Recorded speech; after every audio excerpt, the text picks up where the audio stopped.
was a lukewarm Christian and I really thought that I was killing it. My mouth was saying, Lord, Lord, Father, Father, but my actions were saying, Prince of the air, Father of lies. And I thought that God was good with it. I was like, not everything is lining up with what you say I should do, but you know my heart and everything's fine. And you're okay with it, right? No. In Revelation, Jesus literally says, because you are neither cold nor hot, I'm going to vomit, which means to forcefully expel out of the body you. That's because you become spiritually useless. So I bind right now every spirit of pride that is trying to destruct your future and your destiny that God has for you, hindering you growing more in God. I come against every spirit of pride that is deceiving you to think you know it all, that you got it all figured out, that you as the guide of your life is what it needs to be. I come against every spirit of pride that is stopping you from seeking God to be pruned more and to be disciplined into the person you're supposed to be.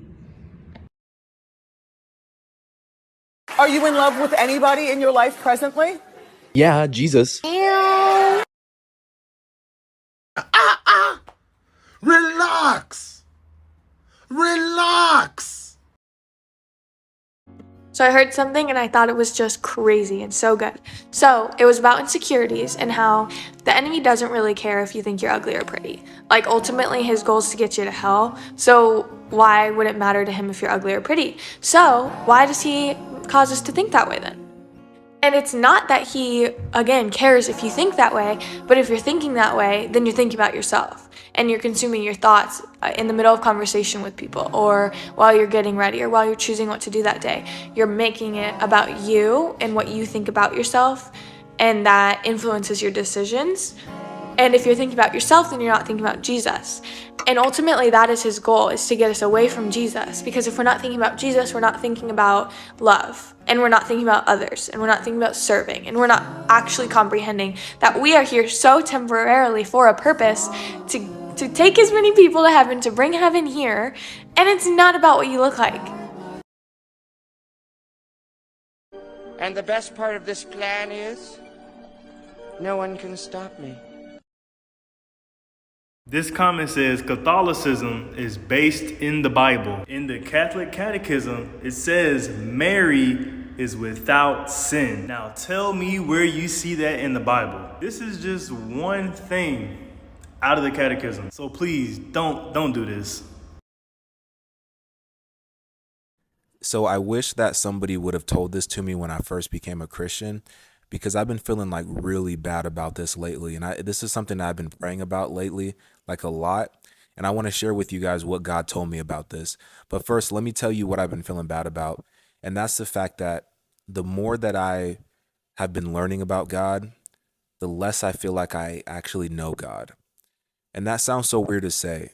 And that's why I've been feeling so bad about it, because it's like, how can I say that I have a relationship with God when at the same time I feel like I don't even really know God sometimes? And I want to share with you what God told me, because what he told me really changed my perspective on this. And he told me that the day you feel like you figured me out is the day that you'll stop pursuing me so hard.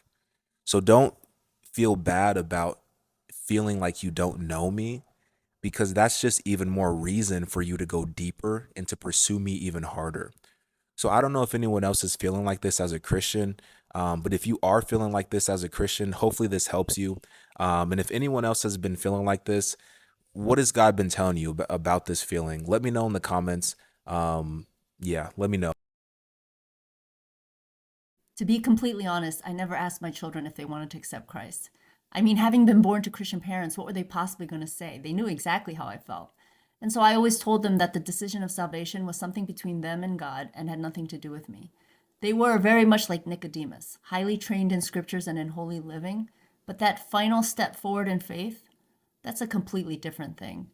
And so until they could make their own decisions and live by those decisions, I just kept praying for their salvation. Because just like Nicodemus, who was highly educated and a ruler of the Jews, he told Jesus that he believed that Jesus was from God. But when he came to question Jesus, he did it in the dark of night, probably so that his friends wouldn't see. But with his rebirth, he became bolder and was not ashamed. And that's what we have to pray for when it comes to our kids, that they will accept Christ on their own and that they will boldly live a righteous life. All y'all going to hell. What? You right there. Hell. You. Hell. You. Hell. Yeah, I said it. Who are you to tell me where I'm going? Who am I? No, my son, who are you? You are a sinner.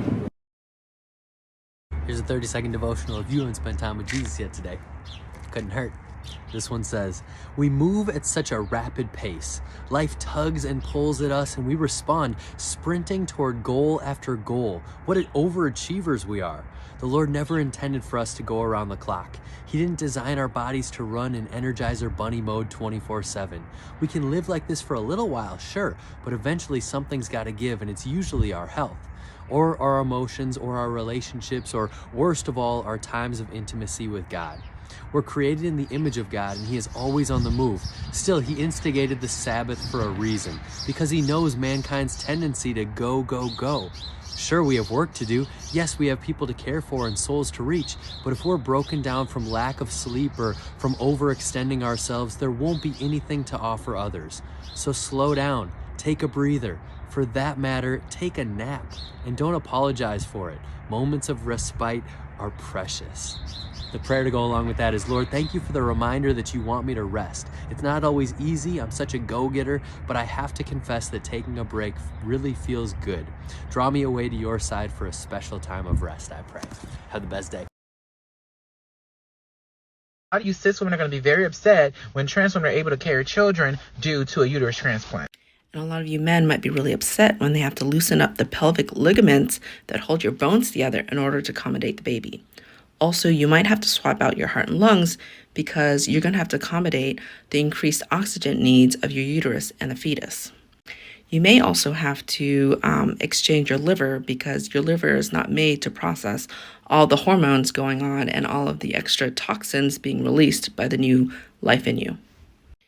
Your kidneys are also no good. They need to be swapped out. They cannot accommodate the increased load.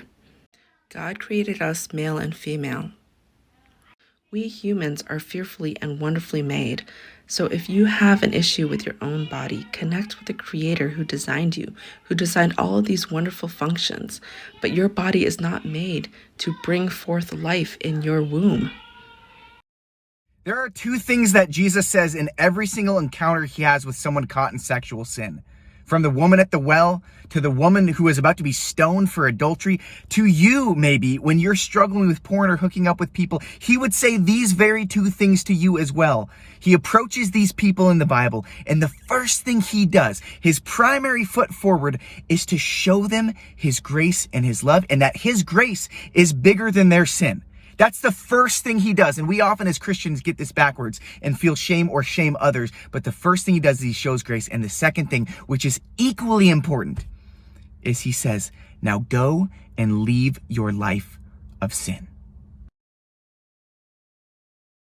So somebody asked me today, do I need Jesus to go to heaven? Bruh, you need Jesus to go to Walmart, okay? You need Jesus to just pump gas nowadays. It's a hot mess out there. Man, thank you, God. Thank you, God. Man, thank you, God. Thank you, God.